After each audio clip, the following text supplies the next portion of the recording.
Salve, salve, meu aluno do terceirão. Bem-vindos ao História com Sabor.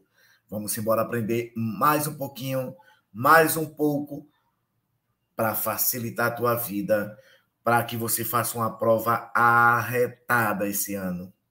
Vamos embora. Minuto terceirão.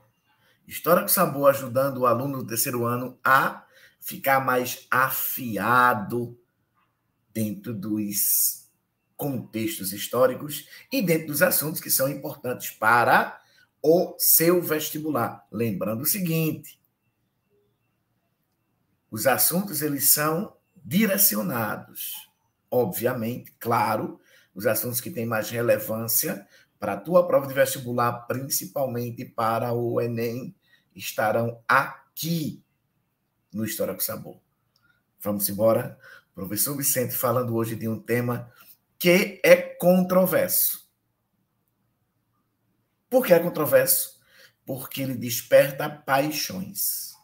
E tudo que desperta paixão é controverso. Porque alguns vão adorar, amar, outros vão detestar, odiar. Estamos falando de quem? Ou de quê? Ou de quem? Dos dois. Vamos falar sobre o nosso excelentíssimo presidente Getúlio Dornelles Vargas. Prof. Getúlio Vargas foi tudo isso mesmo? Foi. Ele é, com certeza, um dos políticos mais comentados, um dos políticos mais amados e um dos políticos mais odiados da nossa história política. Vargas, ele é do Rio Grande do Sul, ele é da cidade de São Borja. Ele é um político populista. Populista era a denominação que se dava àquele político que tinha uma relação maior com o seu eleitorado, que tinha uma forma de tratamento diferente, ia mais ao povo, fazia medidas, ou tomava, né, medidas que beneficiavam a maioria da população. Então, esses caras, eles são conhecidos como políticos populistas. Prof, dá um exemplo mais, fora Getúlio, a gente pode falar de Tancredo Neves, por conta da questão das diretas já. Nós podemos falar de Jânio Quadros, louco de jogar pedra em gente, mas extremamente populista. Nós podemos falar do atual presidente, Luiz Inácio Lula da Silva. Nós podemos falar do presidente anterior, que é o Jair Bolsonaro. Então, a gente tem alguns políticos para o bem e para o mal. Mas vamos lá. Getúlio assumiu o poder em 1930. Ele assumiu já de forma errônea. Ele deu um golpe de Estado, derruba a oligarquia, que já durava 36 anos. E aí você pode perguntar, Vicente, mas veja, 36 anos manipulando as eleições, não estava na hora de sair? Estava, mas não com um golpe de Estado. E Getúlio vai mascarar esse golpe de Estado, chama de revolução. Baita mentira. 4 anos de um governo provisório, que de provisório, obviamente, não tinha nada. Getúlio governava por decreto-lei, ou seja, por ordem presidencial.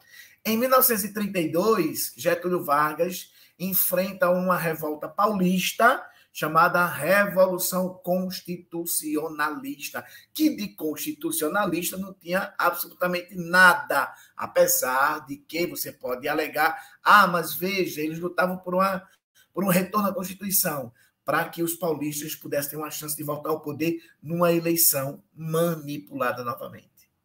Vargas acaba com a Constituição, ou acaba com a revolta, mas tem que convocar uma Assembleia Nacional Constituinte, que vai dar, obviamente, a condição do Brasil ter uma nova Constituição, a Constituição de 1934.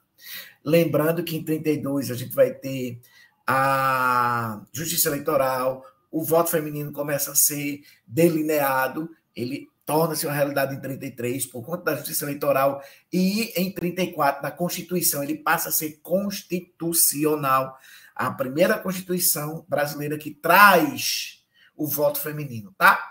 Vargas governa em 35, enfrenta uma intentona comunista, certo? E aí torna-se extremamente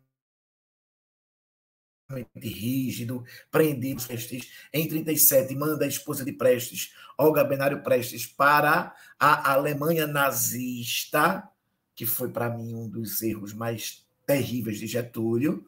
Em 37, Getúlio Vargas pega um plano que tinha... Era quase que um treinamento, né? Chamado Plano Cohen, que estava dentro do Exército, e aí ele joga na imprensa, faz um estandalhaço danado. Esse estandalhaço dá a possibilidade de Vargas ir para as redes de rádios brasileiras, principalmente no Repórter Esso, o Repórter Esso. E aí Getúlio vai e diz à população brasileira que vai decretar estado de sítio para que não haja mais uma tentativa, né, de golpe comunista no país. Lembrando que em 35 ele aproveita 35 para dar como exemplo, certo? E aí em 37, segundo ele, teria uma amplitude maior, mataria as principais lideranças do país, inclusive o próprio presidente, e aí ele decreta estado de sítio. De 37 a 45,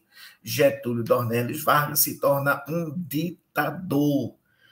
Ditador nato, e dessa vez de papel passado e assinatura, até 45, né? Em 43, ele cria a CLT, Consolidação das Leis Trabalhistas, que já vinha sendo trabalhada desde de 41, e as leis trabalhistas elas já tinham sido implementadas desde que Vargas assume o poder, que é, né, a base da estrutura de toda a campanha de Vargas, era a questão da defesa do trabalhador, tanto é que ele vai ser chamado de um pai dos pobres, mas deveria ser chamado também de a mãe dos ricos, porque ele beneficiou muita galera rica do país, certo? Com suas medidas.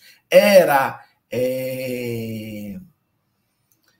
um cara que preservava, valorizava, enaltecia o Estado. Ele era nacionalista. A gente pode criticar Vargas em tudo, mas ele era nacionalista, ele defendia as questões do Brasil, certo? E, claro, não é? Em 45, ele sai do poder porque, em 39, estoura a Segunda Guerra Mundial e ele é forçado a ficar ao lado, a partir de 41, dos Estados Unidos, da França e da Inglaterra. Então, quando a guerra acaba, o governo dele se torna sem sentido, anacrônico.